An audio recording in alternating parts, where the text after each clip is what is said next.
10 баланың анасы Назгүл Шушабаева 7-ші сыныпқа баратын ұлын 3 жылдан бері тегін киіндіріп келеді. Көп балалы ананың мектеп жасындағы ұл қызы 3-еу. Алайда олардың барлығын бірдей мектеп формасы мен қажетті құралдармен қамту ананың қалтасына ауыр тиеді. Өйткені өзімен бірге жолдасы да уақытша жұмыссыз.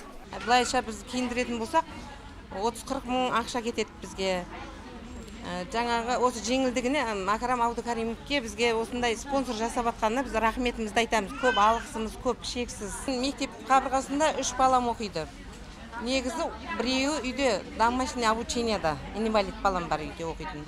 Одан үлкені мына балам биыл 3-ші жыл киініп жатырмыз. Мектепке жол акциясы бойынша жүзеге асатын шараға Алтындан компаниясы 6 жылдан бері демеушілік жасайды. Мектеп формасынан өзге оқуға қажетті құрал жабдықтармен де қамтуды қолға алған. Қамқорлыққа алынған 10 мектептен әлеуметтік топтағы оқушылар іріктеледі.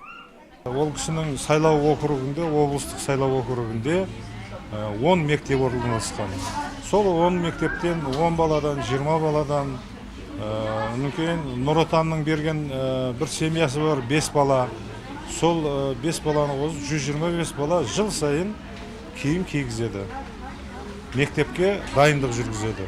Айта кетейік, биылдан бастап шымкенттік оқушылар Шымкент мектебі деген арнайы жазуы бар.